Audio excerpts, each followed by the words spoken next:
Nitong mga nakaraang araw ay siya ang naging laman ng internet dahil sa mga batikos niyang natanggap mula sa kapwa niya mismo Pilipino dahil sa kanyang hindi maintindiang rotation at hindi maayos na pag-lead sa Gilas Pilipinas. Ngunit sino nga ba ang masasabing the most hated coach of all time ng Gilas Pilipinas? Kaya halika at ating kilalanin ang buhay ni Chot Reyes. Si Vincent P. Reyes o mas kilalang Chot Reyes ay pinanganak noong August 1, 1964. Siya ay may 4 na anak at ang isa dito ay isa ring head coach na nangangarap maging tulad din ng kanyang ama na si Chot Reyes. Siya ay kasal at masaya sa kanyang asawa na isang businesswoman na si Cherry Reyes. At alam nyo bang nasa lahi na talaga ng pamilya nila ang larong basketball dahil ang nakakatandang kapatid ni Chot Reyes ay isa ring PBA player na naglalaro noon sa Pepsi at Alaska na si John Gilbert Reyes Jr. At ang isa rin niyang kapatid na isa ring coach katulad niya na si Mike Reyes at siya rin ang uncle ni Jai Reyes na isa ring ex-PBA player. Sa kanyang kolehiyo ay nag-aral si Chot Reyes sa Ateneo de Manila at nakapaglaro siya sa UAAP at napasama pa nga siya sa Mythical 5 taong 1985. Ngunit hindi naging maayos ang takbo ng career ni Chot Reyes sa pagiging player dahil habang siya ay naglalaro sa Ateneo ay nabuntis niya ang kanyang nobya na kasalukuyan niya ngayong asawa na si Cherry Reyes. Ito ang naging dahilan upang iwan ni Coach Chot ang paglalaro niya at maghanap muna ng trabaho na pwede niyang pagkakakitaan. Una siyang nakapagtrabaho bilang salesman bago siya kinuhang coach ng Ateneo High School basketball team. At talagang masipag din talaga itong si Coach Chot mga boss. Dahil kasabay ng kanyang pagiging coach ay nagpa-part-time job din siya sa Ministry of Transportation and Communications.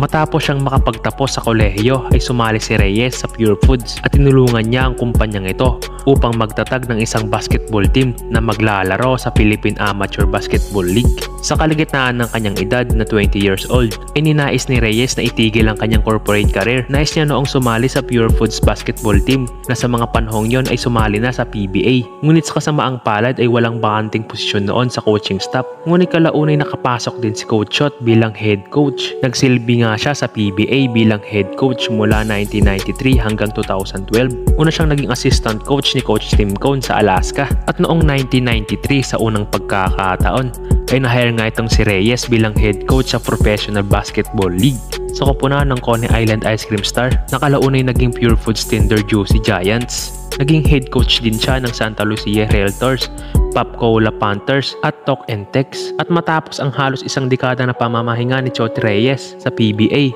muli siyang nakabalik noong February 2022 sa koponan pa rin ng TNT Tropang Giga. Sa kabuuan ay meron siyang 9-time PBA champion, 6-time PBA Coach of the Year, 7-time PBA All-Star Game Head Coach. Siya rin ay naging President and Chief Executive Officer ng TV5 Network at nagsimula naman ang kanyang Gilas journey noong inappoint siya noong 2013 at pinakilala ang kanyang strategy na dribble drive offense. Tinapos niya ang paghahari ng Korea na naging way para magkaroon tayo ng tsansa para makapasok sa FIBA World Cup the first time in 40 years and he earned all the respect of all Filipino basketball community that time. At noong October 30, 2014 ay idineklara na nga ng SBP na aalisin na nga itong si Chot Reyes bilang head coach ng ating national team at muli siyang nakabalik noong October 18, 2016.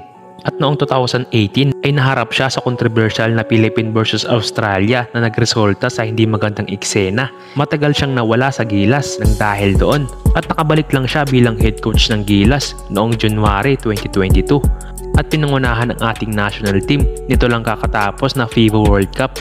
At dito nga mas lumala ang batikos na kanyang natanggap dahil sa hindi maayos niyang pamamalakad. At kung umabot ka sa part ng video na to, maaari bang pakipindot naman ng subscribe button at notification bell para lagi kang update sa mga bago nating video. Maraming salamat mga boss!